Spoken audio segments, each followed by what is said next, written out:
父皇让我在江远鹤和谢兰之间选一个驸马。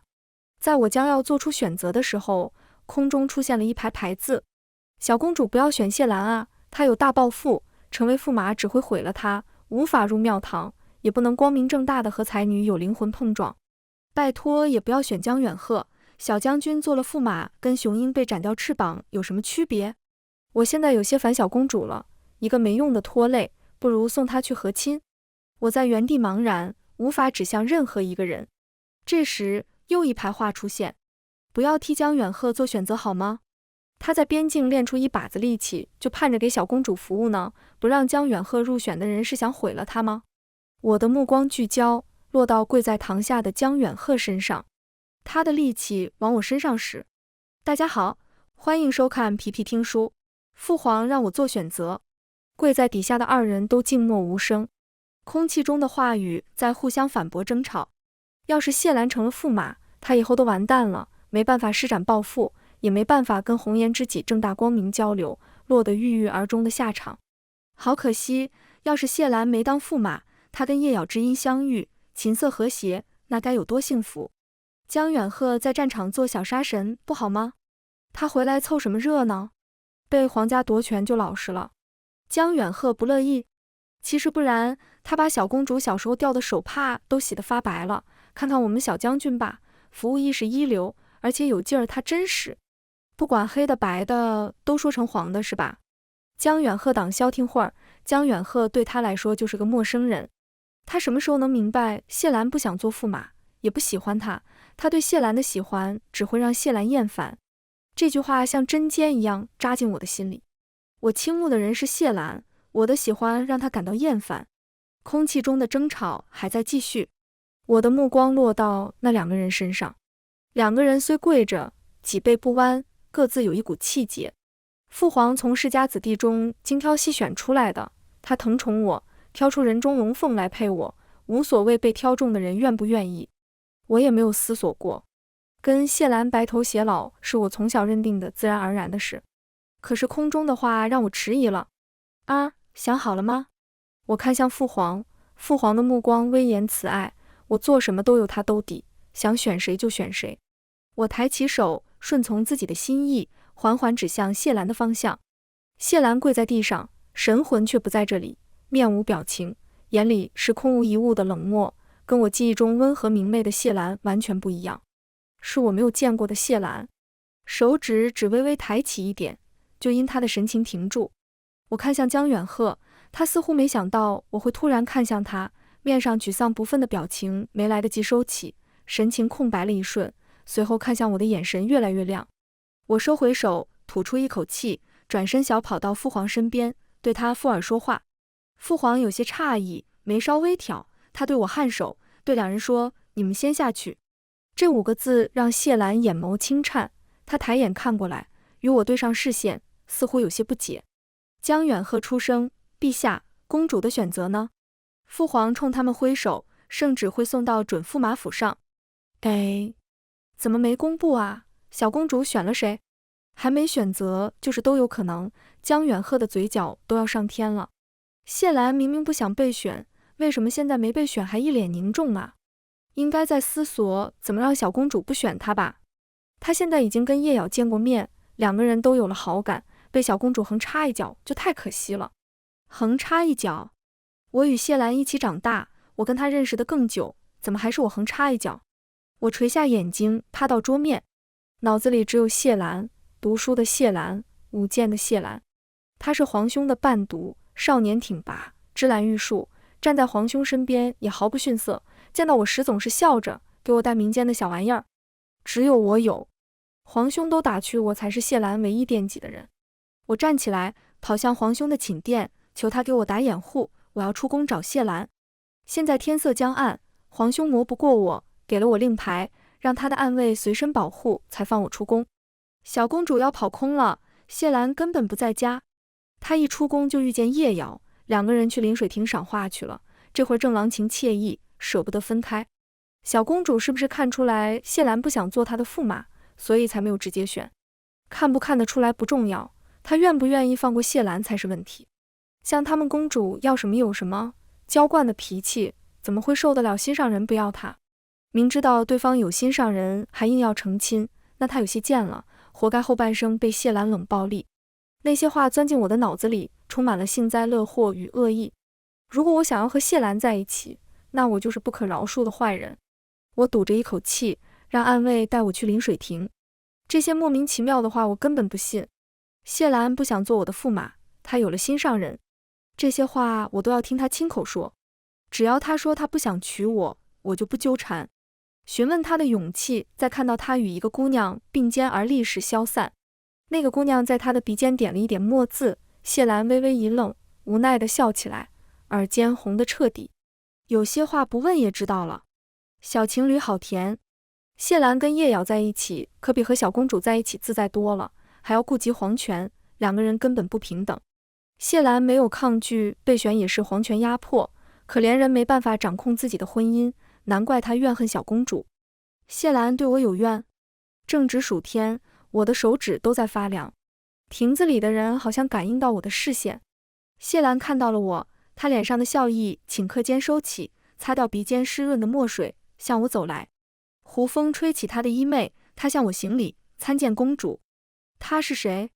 谢兰微微抿唇，似乎在顾忌着什么，微不可见地挪动身形，挡住我的视线。只是路人而已。维护她的意图清晰可见。她把我当成了洪水猛兽，唯恐我对那位姑娘不利。我不知道我在她眼里是这么一个狠毒的形象。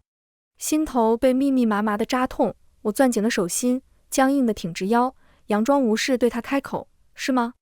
那你送我回宫，我没带侍卫。我的话。亭子里传来焦急的女音，挂起来的话被风吹起，落进湖里。那位姑娘为了简化，半边身子探出亭外。谢兰的脸色瞬间煞白，她完全忘记我的存在，飞奔回去将那个姑娘揽进怀里。在我印象里，几乎没有谢兰失态的样子。我望着她劫后余生般大松了口气，姑娘羞红脸，从她怀里退出来。他们的眼中仅有彼此，容不下第三个人闯入。这就像空中话里说的那样，郎情妾意。企图挣扎的最后一点心意，在看到这一幕后烟消云散。我收回视线，转身离开。公主。谢兰唤了我一声，我没有回头，再没有第二声响起。我知道了她的选择，也知道了我的选择。空中那些话确实说得不错，我自小娇惯着长大，要什么有什么。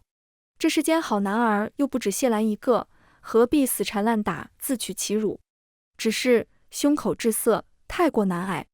我以为是没有言明的两情相悦，只是我的一厢情愿。望月楼是皇兄和谢兰带我来的，他们两个谈论太傅留下的功课，我品尝宫外美食。这次只有我一个人。酒太辣了，我喝了一口就喝不下去。听闻一醉解千愁，我抱着酒坛子掉眼泪，连买醉都不会。一遍又一遍地告诉自己，谢兰心里没我，我也不会选她。只消醉一次，我就能放下她。我劝着自己，又抿了一口酒，皱紧眉头咽下去。小公主不会喝酒就不要喝啊，人家天作之合，勉强是不会有好结果的。她不会再选谢兰了吧？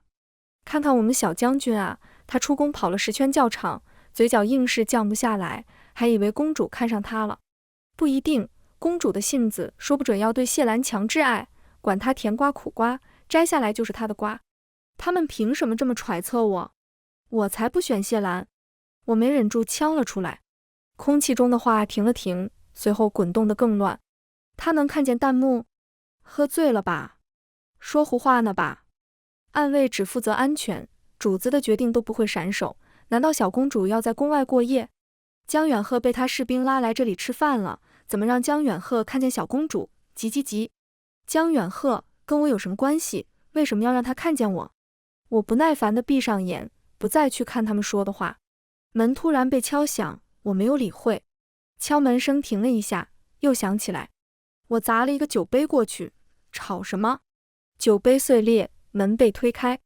江远鹤人高马大，把门口堵严，转身把他身后跟着的士兵赶走。他进来，蹲在我旁边。公主喝醉了。我偏开头，没有，就喝了2口。我送公主回宫。我看向他，他抬起手，不知道要干什么，突然又收回去，从怀中掏出一块手帕递给我。手帕洁白，没有一点花纹。我没有接，透过眼前水雾，无声地打量它。在边境受风吹日晒，它没有谢兰那样白净，身板比谢兰更加健硕。谢兰身上总带着熏香的味道，江远鹤身上没有熏香，充斥着一股阳光晒透被子、太阳烤焦青草的味道，并不难闻。他应该沐浴过，发梢湿润着。我捻了捻他的发尾，他整个人像是被定住，瞪大眼睛看着我，一动不动。我想起空中那些话，有关江远鹤的乱七八糟的话，很多我都没听明白。他看起来是很有力气，但那跟我有什么关系？我压下上身，逼近他的眼睛，不错过他神情变化。你想做我的驸马吗？江远鹤凸起的喉结滚动，没有犹豫的重重点头，想。我弯了弯眼睛，那就由你送我回宫。我对江远鹤印象不深，官员之子太多，出类拔萃的已经记不过来，更不要说江远鹤10岁时就跟着他爹去了边境。再仔细想，一个大块头突兀地闯进我的脑海里，他像一堵墙，撞他身上把我疼哭了。他慌张地给我擦眼泪，他的袖子磨得我眼睛疼，我费了好大的劲才推开他，自己拿帕子擦眼泪。看他无措的样子，傻傻的骂了他一声笨，也没有多加责备。那个大块头就是江远鹤，他套来马车，亲自驾车送我回宫。皇兄在宫门外阴沉着脸，我下了马车，心里哆嗦，躲在了江远鹤身后。江远鹤回头看了我一眼，动了一下，完全把我挡住。他对皇兄行礼：“太子殿下。”皇兄的声音古怪：“江远鹤，二儿怎么和你在一起？”我拽了拽江远鹤的衣角，不能让皇兄知道我喝酒了。他很聪明，意会我的意思，平稳地对皇兄说：“偶遇公主，她独身在外，微臣担忧她不安全，所以送公主回宫。”我从他身后探出头，对上皇兄严厉的目光。还不过来？我磨磨蹭蹭地从江远鹤身后挪出来，走到皇兄身边。皇兄在人前给我留面子，没有说什么。我随他往宫门里走了几步，想起了什么，转身去看。江远鹤还站在原地望着我，他似乎没想到我会突然回头，视线闪了闪，对我笑起来。我小跑到他身前，将手帕还给他。满脸眼泪的出酒楼实在不好看，最后还是用了江远鹤的手帕，样式朴质，料子却是极软极好的。江远鹤将手帕拿回，突然出声：“公主，我还能再见到公主吗？”他的视线明目张胆，火热地盯着我。我被他看得不自在，正想回答，急促的马蹄声由远及近，谢兰翻身下马，迅速跑来，声音中带着喘息：“公主。”他站定，匀了会儿呼吸，看到了江远鹤，脸上焦急的神情寸寸消失，冷淡下来，语气远比任何时候都要疏离冷漠：“公主安全回宫了就好。我在酒楼待了那么长时间，她现在才来宫中找我。”我嗯了一声，不再像以前那样热切待他。他仿佛意识到了什么，看了江远鹤一眼，有一瞬间露出失措，很快压下一仰，对江远鹤拱手诞声道：“多谢江将军送公主回宫。”我下意识看向谢兰，江远鹤皮笑肉不笑：“谢公子客气，我送公主回宫，何须你来道谢？”他心直口快，谢兰却没有听懂他的讥讽似的，垂眸对我说：“回去让宫女点上我前段时间带给你的燃香，可以助眠安神。”我没有应下，而是思索着江远鹤送来的东西占据了宫殿太多的地方。空中滚动着名为弹幕的话，我怎么觉得不对劲啊？谢兰发觉是江远鹤送小公主回来的时候，脸色怎么那么难看？谢兰对小公主有占有欲，这对吗？别搞啊，既要又要，我要生气了。也不算既要又要吧，小公主毕竟是谢兰的青梅竹马，关心青梅竹马不很正常？江远鹤听到谢兰的话，脸色沉了下来，他要说话，我开口截断他，转头对谢兰说：“你今夜能宿在宫里吗？”谢兰微怔，抿了抿唇，唇角勾起一点弧度。好。他看向江远鹤，矜持的颔首：“江将军早点回去，路上小心。”江远鹤的胸口起伏，他藏不住情绪，脸上阴沉，看向我的目光又隐忍失落。我对他说：“江将军，你先回吧，日后再见。”江远鹤眼中光芒暗淡下来，他轻轻点头，声音有些沙哑：“是。”皇兄等不下去，率先走进宫门，谢兰随在我身侧，心情似乎不错，跟我说着他最近的见闻。我沉默地走在公道上，将他的话当作耳旁风，出神地想着，一见到满宫殿谢兰送的东西，就会想到他，经年累月的情谊更加难以消除，不决断只会像钝刀子割肉般折磨自己。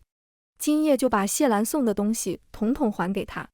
谢兰宿在皇兄的偏殿，我让皇兄先别着急回去，让他和谢兰都先来一趟长乐殿，有皇兄做见证，也省得节外生枝。我让他们坐下等候，吩咐掌事宫女把谢公子送来的东西都清点出来。皇兄喝茶的动作微微一顿，轻挑眉梢，看向谢兰。谢兰站起来，不解地看着我，公主。我没有转身，害怕一看见他的眼睛我会后悔。我今天出宫是为了找你。我倾慕谢兰这事，有眼睛的人都知道，没必要藏着掖着。看见你跟那位姑娘情投意合，我就不与你多做纠缠了。你送我的物件，今晚就拿走，丢了烧了，怎样处理都随你。宫殿里只有皇兄喝茶的声音。我转过身，没有错过他脸上错愕的神色。你不会做我的驸马，大可以安心。谢兰盯着我，没有我想象中的如释重负，反倒像被我伤害了似的。手掌在身侧紧握成拳，我与他只是好友，公主不必介意他。我打断他，你下午还说他只不过是路人，心里有鬼的人才下意识说谎。哇塞，小公主这么果决吗？那以后怎么推动谢兰跟叶瑶的虐心程度？有情人难成眷属多好品。那么多年的交情，小公主这一出弄得像要断交一样，有必要吗？还是可以做朋友啊？都有心上人了，亲密的异性朋友一定得有吗？小公主这么敞亮，我有点心疼她了。这些话晃得我眼睛酸，我眨了眨眼，忍住酸胀的眼眶。谢兰，我以后不会找你了。谢兰垂下眼，一向能言善辩的她此刻成了哑巴。过了好一会儿，她低低出声：公主，你在气头上，我等你气消之后再与你解释。她离开的步伐很快，好像在躲避什么。谢兰走后，皇兄把玩着茶盏，看着我，是意气用事，还是真的决定好了？心里空了一块，跟谢兰的旧日记忆在我的脑海里飞速闪过。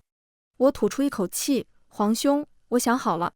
皇兄叹了口气，站起来走到我身边，摸了摸我的头发。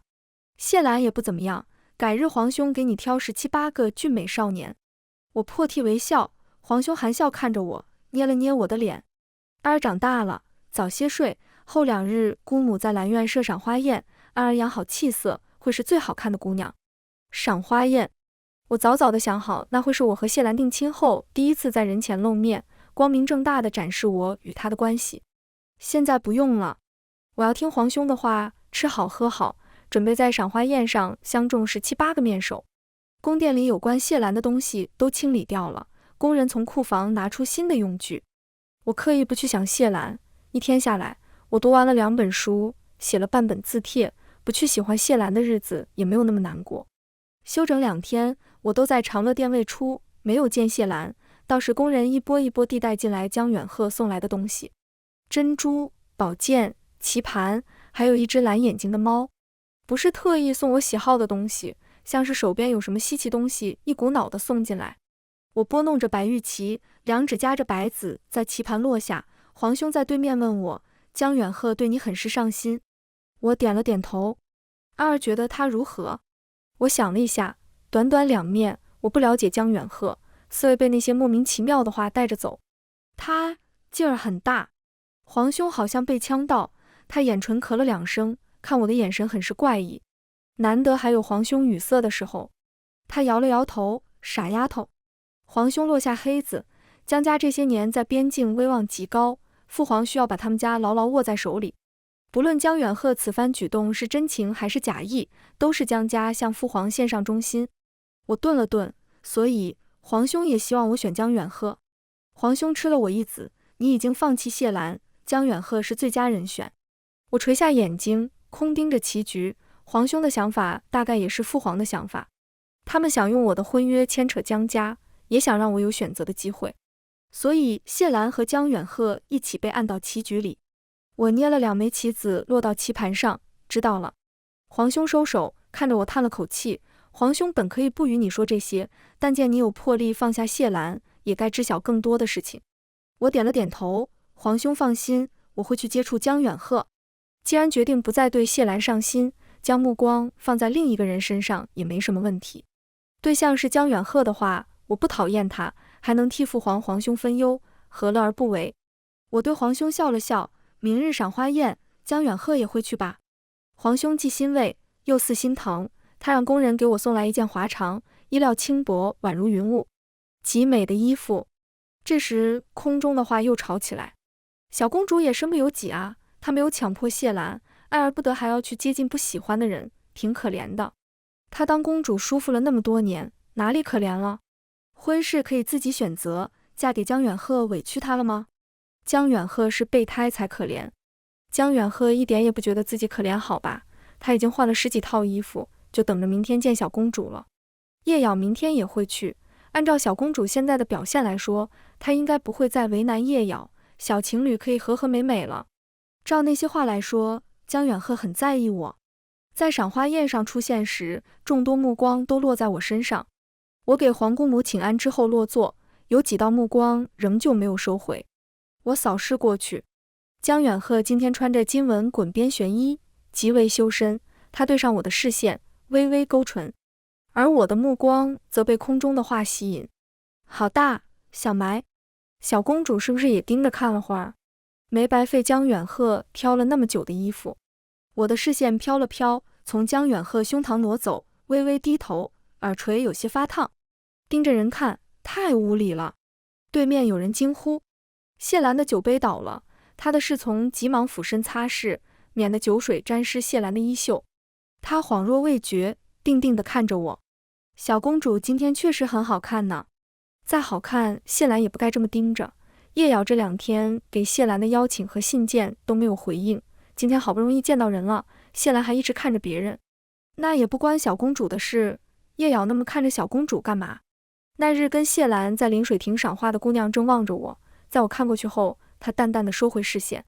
我对她有点印象，她父亲外派多年，前2年才回京，她一来便在京城贵女中显露才名，风头大盛。我默默多看了她几眼，这就是谢兰喜欢的女子。下一秒，我收回视线，捏紧了茶盏。谢兰喜欢什么样的女子和我没有关系。赏花宴名为赏花，实则是给京中官家士族子女一个见面的机会，他们难得有正大光明相互交谈的机会。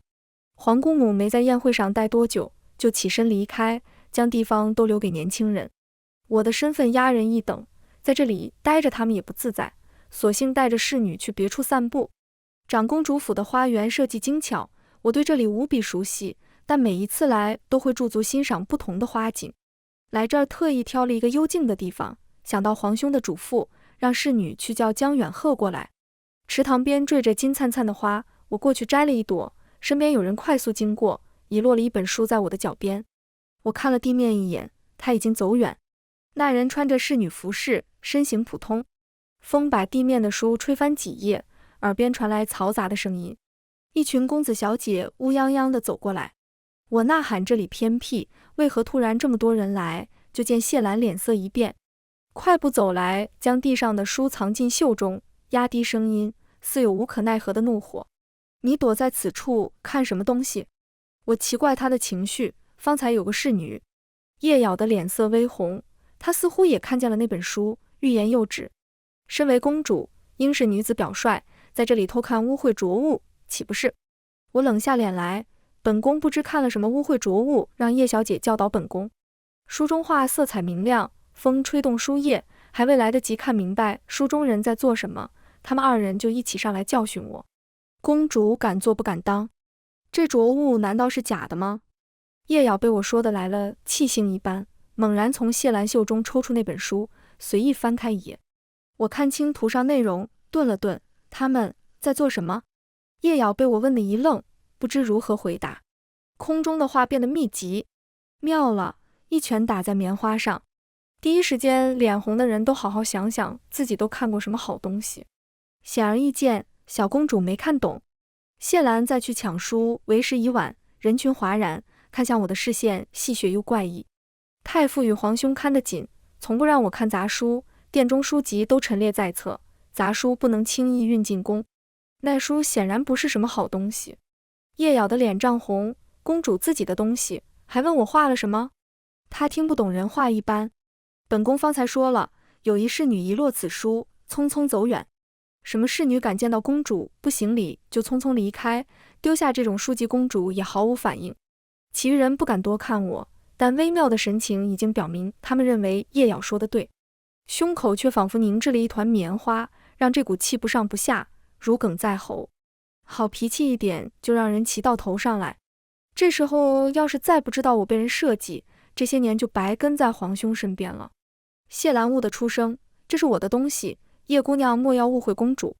叶瑶诧异地看向谢兰，眼中竟是不可思议。谢公子是君子，怎会？看来谢公子与公主的情谊确实深厚。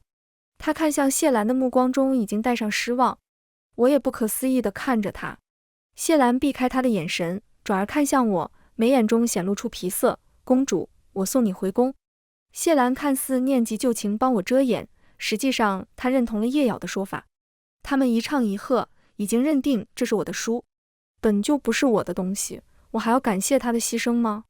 我冷冷看着谢兰，在此刻发觉我不了解他，他自以为爱护我，但他不信我，他相信他的知己，怀疑我这个从小与他一起长大的人。谢兰可以不喜欢我，但听信谣言就认定我做出不堪之举，实在可笑。堵在心中的最后一点酸涩不舍，在认清这一点后消失，我清明无比。谢公子是君子，我不是。人群后传来一道声音，他们自发分开，让出中间的路。江远鹤大步走来，身后跟着的侍女只能小跑跟上。他在我跟前站定，抽过叶瑶手中的书，挑了挑眉。这玩意儿军中士兵常常藏私，这本别说公主殿下，我都觉得制作粗劣，难以入眼。叶瑶不得已后退半步，仰头看着江远鹤，江将军，这等书籍市面难买，只能暗中交易，公主出宫不便，找不到门路也未可知。哦，江远鹤笑了一声，公主不知道门路，叶小姐看起来清楚得很。叶瑶的脸色青红，我自幼爱读书，对书籍一事确实了解。江远鹤挥了挥手，不用告诉我你的事，我刚才听到公主说这不是她的书，我是粗人，不大明白。谢公子偏偏说这是他的书，是为了什么？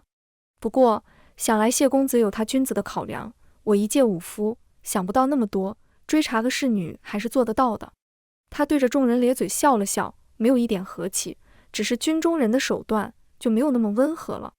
在场皆是身份高贵、有头有脸的公子小姐，听到江远鹤明晃晃的威胁之意，已经露出不满。江将军是打算将我等当成犯人审了？我不是军中士兵，江将军似乎没有资格审我。京城不是边境，将军的威风还是收收为好。场面一度紧绷。我从江远鹤身后走出来，将刚才摘的花放进江远鹤的手里，不用江将军出手。我让人搬来椅子，坐下后才不紧不慢地开口：诸位有所不知，长乐宫的熏香都是特调，只要沾染便一日不散。方才那婢女沾了我身上的气味，做不得假。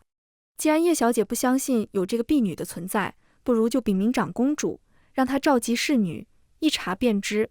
很拙劣的手段，我不愿意吃这个闷亏。我细细看着所有人的神情。江远鹤认同，谢兰松了口气。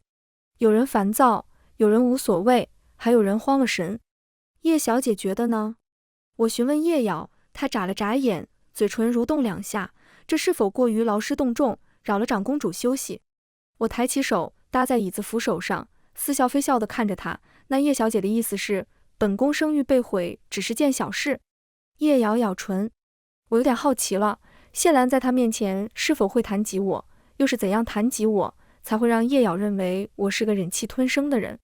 我抬手让侍女去请姑母，边等边说，动作要快些，那香沾不得水，万一那人换了衣裳又弃至水中，可就不好查了。天气燥热，等得人心浮动，我坐在树荫底下，看着众人不同的神情。在他们的耐心告罄时，员外终于有人来了，却不是黄姑母。一个黑衣人将一个形容狼狈的人，连人带衣裳一起丢到空地里。他身上的衣物被另一套湿漉漉的衣服打湿，惶恐如鹌鹑，瑟瑟发抖，不敢抬头。黑衣人闪身离开。我支朝下颌，看了眼底下的人，又看向其他人，瞧瞧，这是哪位的人？被谢兰叶咬质疑时，我就示意暗卫去追那个侍女。香气只是幌子，我要的是有人心慌露出马脚。暗卫抓到正在销毁衣物的侍女，我没让她立刻出现。受邀来参宴的人都是家中精心培养的子嗣，皆是有心性的人。等到他们心绪最为浮躁时，真凶受到的反扑才最猛烈。我的侍女都有功夫在身，她抬起那人的脸，毫不手软地掰着人脸向众人展示。各位公子小姐，看看这人是否眼熟？认出来的人，视线不约而同地汇集到一个脸色苍白的人身上。有脾气直率的小姐开口：叶小姐，我看这侍女跟你今日带来的丫鬟有些相像，你那侍女呢？叶瑶看起来还算镇定，只是抓着衣袖的手颤抖不止。有人笑着添乱，看来是太像了，叶小姐都不敢认。叶小姐是才女，她的丫鬟也香气袭人，不像我的傻丫鬟，只会张嘴就吃。叶瑶的脸色更白，她痛心不解地看着地上的侍女，松墨，你怎么能做出这种事？她的眼睛紧紧盯着侍女，松墨眼里盈出泪花，颤着唇开口：奴婢不想小姐每日魂不守舍，茶饭不思，所以……空中的弹幕密密麻麻。叶瑶干的，丫鬟都承认是她自作主张，关叶瑶什么事？有点脑子的人都是替主子背锅，叶瑶不是清高才女吗？这种事也做？谢兰的摇摆不定让她慌了吧？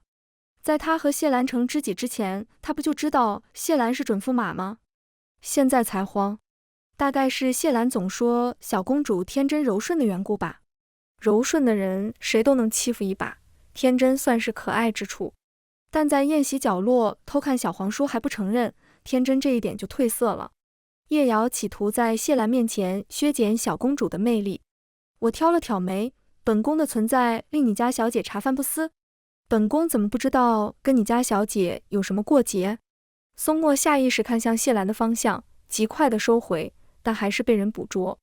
江远鹤兴致勃勃地开口：哦，你为何看向谢公子？难道他与你家小姐有什么见不得人的事？弹幕里江远鹤的名字变得很多。江远鹤，给情敌添堵的事我全做。江远鹤，嘿，看我抓住机会。江远鹤，谢兰 out。众人视线变得意味深长，在谢兰与叶瑶之间打转，有窃窃私语。早就听到了一点风声，没想到竟然是真的。叶小姐勇气可嘉，和公主抢人。吃，也不知叶家怎么教出这么一个恶毒的女儿，之前伪装的倒是挺好。看不出来，谢兰还是喜欢四处留情的人。我知道谢兰的目光一直在我身上，我不想理会她，也不想知道她的反应。叶小姐，你这侍女意图污蔑本宫，你觉得该如何处置？在场的都是人精，谁看不出来到底是丫鬟的主意还是主子的主意？我不揪出叶瑶，他们还要道我一句心慈手软。叶瑶见我没有紧抓不放，脸上的血色恢复一些，伤神又决绝地对我跪下。公主，是我没有教导好丫鬟，她与我一同长大，情分非同一般，公主也有亲近之人，想必可以感同身受。我会将她带回去严加处置，绝不再犯。谢公主仁德开恩。她也许觉得自己替丫鬟向公主求情的行为是情深意重的壮举。我看着她，没有开口，手指轻轻敲击把手，渐渐的，园中安静，手指的敲击声仿佛敲在人的心尖上。不知是谁轻轻吃了一声，蠢货。叶瑶的脸上浮现薄汗，看来叶小姐确实一门心思读书去了，不知如何管教下人，也不知分寸进退。你是什么东西，敢把一个行为不端的人跟本宫的人相提并论？我站起来，扶了扶衣袖，既然叶小姐主仆情深，那就本宫亲自为自己讨回公道。我扫了眼松墨，松墨污蔑皇室，处死。松墨立时瘫软在地上，叶瑶猛地抬头，不要。我只是喜欢谢兰时优柔寡断了些，但好歹同皇兄一起受太傅教导，怎么有人敢把我当成可以拿捏愚弄的蠢人？这事本可轻可重，轻则他名誉受损，重则……我对他微微一笑，叶瑶管教不严，酿下大错，杖30，关入大理寺。通知大理寺卿，查清楚叶家对皇室有多少不满，一一清算。皇姑母在我处理完才姗姗来迟，她装模作样地表示了对叶瑶的痛惜，然后就叫人把他们拖了下去。不知道叶瑶哪来的力气，竟然可以挣脱2个婆子，扑过去拽住谢兰的手臂，脆弱的含泪求助：志远，你救救我，你说的话公主会听。志远是谢兰的字。两人果然亲近。谢兰垂眸看着叶瑶，眼中不忍，抬头唤我：公主，这事是丫鬟自作主张，叶小姐毫不知情，也是无辜，可否网开一面？谢兰能做皇兄的伴读至今，她不是没脑子的笨蛋。她现在用这个理由为叶瑶求情，是因为她心软，替我原谅了叶瑶的作为。我直问叶瑶：叶小姐为何认为谢兰说的话本宫会听？叶瑶露出为难的神色，视线似有若无地扫遍众人，似乎难以在人前言说。无妨，直说便可。我话毕，他才深吸一口气开口：谢公子与公主一起长大，情谊与他人不同，谢公子对公主而言自然是不一样的。虽没有完全说明白，但是能让所有人都听懂。我恍然大悟地点头，原是因为这样才让叶小姐茶饭不思。叶小姐觉得本宫横在你与谢兰之间，是你们的阻碍。谢兰脸色微变，抽回自己的手。叶瑶急急辩解：我没有这么认为。我看了眼谢兰，心里已经没有波澜，甚至还有那么点厌烦。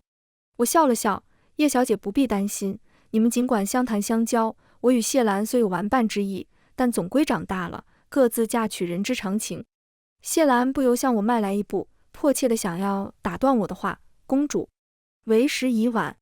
趁这个机会，我也向大家宣布一件事。我向江远鹤伸出手，江远鹤微微睁眼，没有反应过来。我歪头看着他：江将军，你不是想做我的驸马吗？江远鹤握住我的手：是，我仰慕公主已久，初心不改。他的眼神太过认真，我的心头跳了跳，错开他的视线，转头面向其余人：江远鹤是本宫亲选的驸马，赐婚圣旨下到江府。叶瑶受刑之后被叶家接回，父皇把叶父贬谪出京，回京之路漫漫无期。听闻谢兰在宫门口站了一夜，等宫门一开就请示入内。我并未理会，皇兄召见他2回，都没有让他见我。江远鹤接到圣旨之后，往长乐殿送的东西更加五花八门，大到我费力才能拿起的枪矛，小到精致的金丝软甲、异域的茶饼，还有很多香料。他送的东西堆满库房，他人也时不时请见。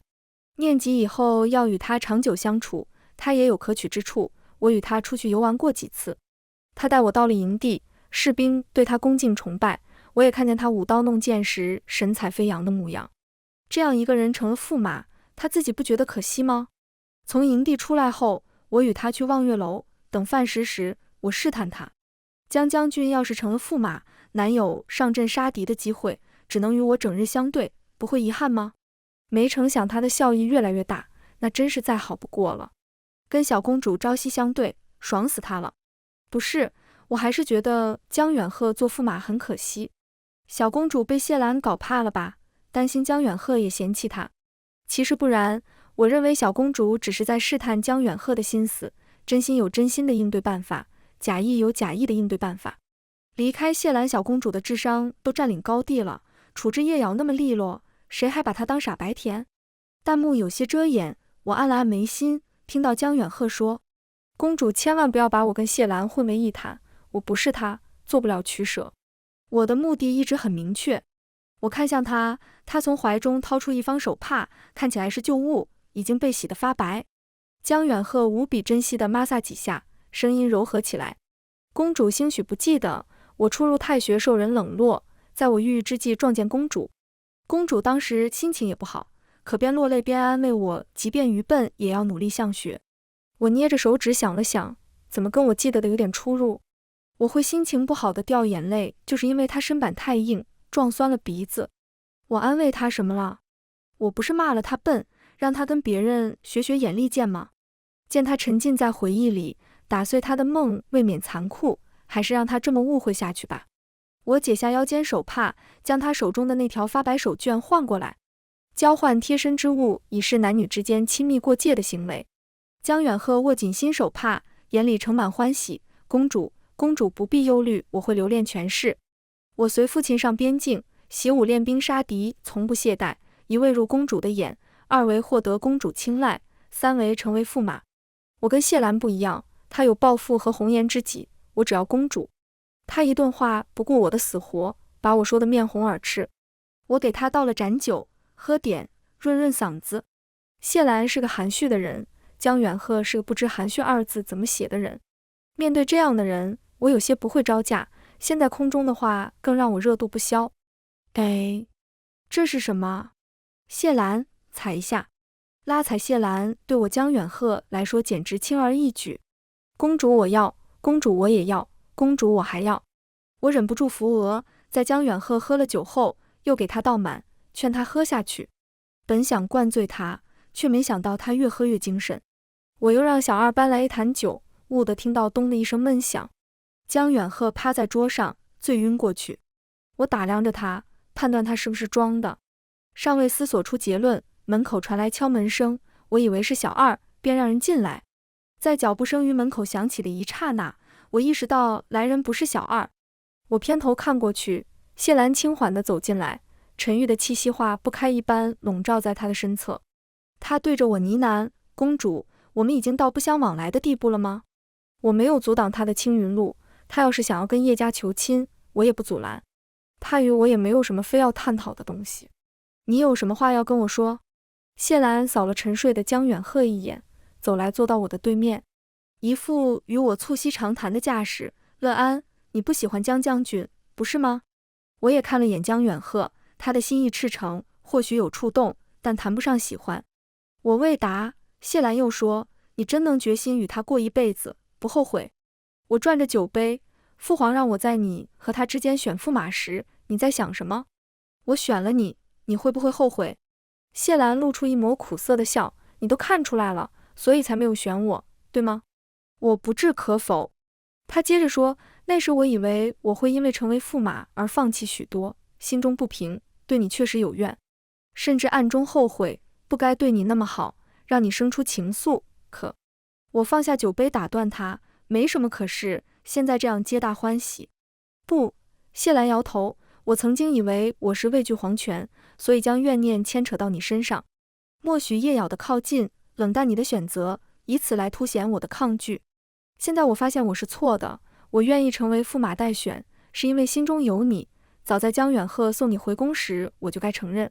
我扯了扯嘴角，不知为何，听着他袒露心声，像一个没有感情的旁观者，感觉一阵牙酸，索性偏开头看江远鹤睡觉。你选择江远鹤做驸马之后，我才发现自己的心意。他苦笑，太晚了，是不是？你找我就是为了说这些？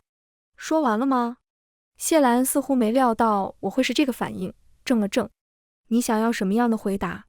知道你其实爱慕我，我哀婉两人相爱却错过，因此冷落厌恶江远鹤，或者再任性起来，求父皇收回圣旨，重新与你定下婚约。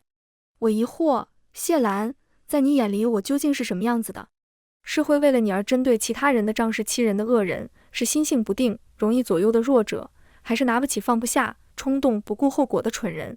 我叹了口气，我曾经喜欢你，愿意在你面前做出柔顺的姿态，但是你好像真把我当成了随意摆弄的面团，所以费尽心思找到我，说了一通完全无用的废话，就以为我能回心转意。谢兰的脸变得煞白，我看着她的眼睛认真地说，既然你想说，那我也跟你说明白，我不在意你的心意如何，你说出这些，我并没有因为你的后悔感到感动，反倒是厌恶你毁了我当初喜欢的谢兰。我蹙眉想了想，我喜欢的是温润和煦的谢兰，你不是，你扭捏自负，自以为是，你现在因为没有成为我的驸马而痛苦，但如果我选了你，你又会因为失去仕途而怨恨我。我知道人心经不起细看，但也没有料到看穿一个人之后，他会和自己印象中的样子差距那么大。谢兰仿佛不认识我了，失神地盯着我。我冷冷地接着开口，也可以说，我的喜欢只浮在你的表象，你的内里与行为足以让我退却。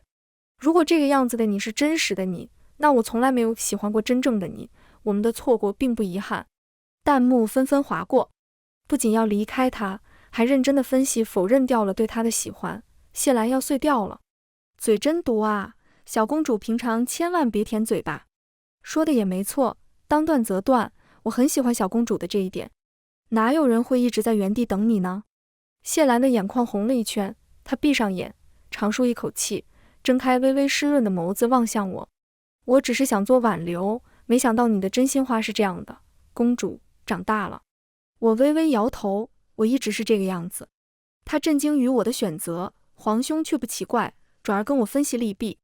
因为皇兄了解我，而谢兰是自以为了解我，或者说浅薄的认识我之后，就认为对我了如指掌，没必要在我身上投入关注。就算没有江远鹤，他也并非良人。这天之后，我很久没见过谢兰。公主府建成之后，我与江远鹤大婚。出嫁前，宫中嬷嬷给我启蒙，我才知道赏花宴上的那本书策划的是什么，不由对此有抵触恶感。新婚之夜，江远鹤似乎察觉了我的不适，只合着礼衣与我入睡。我松了口气，顺水推舟这样保持下去。上有暑热余温，那么大的男子睡在身侧真的很热，在我几次往里挪动之后，他自觉与我保持泾渭分明。成不成亲与之前没什么区别，只是公主府多了江远鹤每日晨起练功。我与他没有多么浓情蜜意，但相处和谐。直到某天看见江远鹤跪拜关二爷，口中念念有词，我听不清，但弹幕在说：傻孩子，关二爷不管夫妻之事。江远鹤也是真能忍，他每晚数着公主入睡，越数越睡不着，真的很搞笑。小公主还没放下谢兰吗？也不是，小公主正在接受江远鹤，她有自己的节奏，江远鹤适应公主的节奏，很和谐。想看拉登戏，我也觉得江远鹤这副样子傻得好笑。江远鹤闻声回头，起身走过来，公主怎么了？他的眼神躲闪，有心事无法言说。我拉着他回房，他那么大的块头，我一拉他就跟着走。私下里你叫我乐安就好。江远鹤顿了一下，飞快地说：好，乐安。我回头看了他一眼，他就笑得露齿。我捏了捏他的手掌，吹灯吧，我去床上等你。我要看的拉登戏，不是真拉登。抗议，我要看服务型人格。天黑了，看不见了。原来说起来令人羞耻的事情，做起来是另一种滋味。我对江远鹤有了进一步的认识。服务型人格是这个意思，他确实有一身的劲儿，难怪弹幕里的人喜欢。学无止境。我不是一个委屈自己喜好的人，尤其是江远鹤也乐意配合。契合的两人在公主府过了一段快活时光。年关，我与江远鹤入宫赴宴，在宴席上，总有一道目光时不时落到我身上。弹幕刷得飞起，我已经习惯了他们的发言，还挺有意思。谢兰这是从哪个犄角旮旯回来的，瘦了那么多。小公主成亲前，她自己向太子请辞，要去体验人情百态，先入室再入室，结果和叶瑶碰上了。我还以为要旧情复燃了，结果叶瑶恨她，叫人暗算了她一顿。谢兰可是吃了些苦头。看样子谢兰还没放下小公主，不过已经晚了，小公主现在对江远鹤可满意。我有些好奇谢兰现在瘦成什么样子，脑袋刚往她的方向偏转了一下，脸颊上就多出一双手。江远鹤捧着我的脸转回去，给我布了许多菜，公主多吃一些。我看着他，他看看我，佯装自然地移开视线。我假装又要转头，他一下着急地伸手过来。我忍笑握住他的手，逗你的，你好看。我听到某处酒盏落地的声音，没有回头。江远鹤往那儿看了一眼，抹撒着我的手嘟囔：酒鬼就是容易丑态百出，不像你，喝醉了就睡，乖得很。江远鹤满意的点头。宴席之后，我跟江远鹤留宿长乐宫，江远鹤嘴上没提谢兰，心里介意得很，好一阵折腾。第二日出宫，有人站在我们的必经之路上，马车放缓速度，江远鹤掀开帘子，语气悠悠：乐安，有人大约想见你。我没什么精神，靠着他的肩补眠，随口说让他给公主府下拜帖。江远鹤的声音变得轻快，笑容和煦地对外说：谢公子听到了，记得下拜帖。我掀开一条眼缝看过去，谢兰站在路旁，她深深地看了我一眼，转身安静地离去。执着于过去的人被囚在痛苦可悲里。幸好我是向前走的人。全文完，皮皮听书，感谢您的观看，我们下个故事再见。